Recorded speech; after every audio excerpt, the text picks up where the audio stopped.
आज आपण वर्तुळ पाहणार आहोत. आता वर्तुळ कशाला म्हणायचं, तर हा जो गोल आहे त्या गोलाला वर्तुळ असे म्हणतात. ठीक आहे. आता आपण हातामध्ये बांगडी घालतो. कशी आहे बांगडी?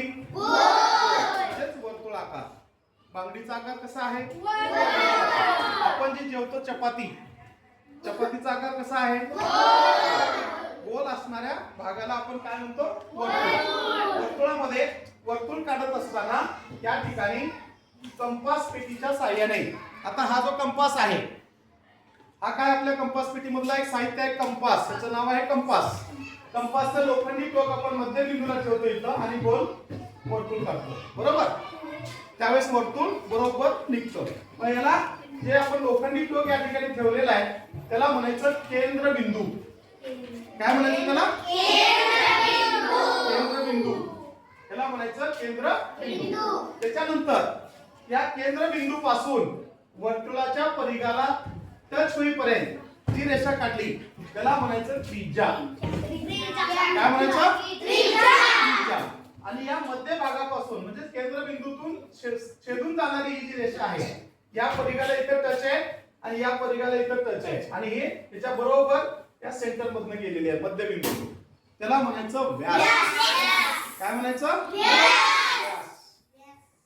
आणि हा जो वर्तुळाचा कडा आहे या कडेला म्हणायचं परिघ. काय म्हणायचं? परिघ. लक्षात आलं सगळ्यांच्या? आता बघा, आता मी या ठिकाणी नाव दिलेत. मध्यबिंदूला नाव दिलं क, इथं नाव दिलेलं आहे च, इथं नाव दिलेलं आहे ड आणि इथं नाव दिलेलं आहे अ. आता अ पासून ड पर्यंत म्हणजे अ ते ड, समजा इथं काय आहे 100 सेंटीमीटरचं अंतर आहे. अ पासून ते ड पर्यंत 100 सेंटीमीटरचं अंतर आहे. तर क पासून श पर्यंतचं अंतर किती असेल? 50 असेल का?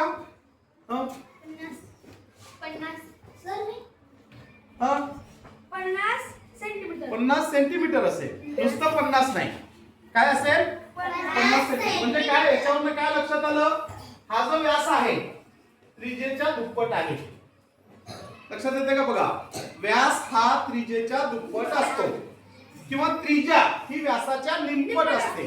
समजा आता क आणि छ, क आणि छ चं अंतर किती आहे? 25. तर अ आणि ड चं अंतर किती? 50 सेंटीमीटर. आता हे जर 25 असेल, त्रिज्या 25 तर व्यास 50 आणि व्यास 50 तर त्रिज्या 25. म्हणजे याचा अर्थ असा आहे की व्यास हा त्रिज्येच्या दुप्पट असतो आणि त्रिज्या ही व्यासाच्या निमपट असते. 4 गोष्टी बघितल्या आपण, एक केंद्रबिंदू, एक परिघ, एक त्रिज्या आणि एक व्यास. समजलं सगळ्यांना? क्लास गो.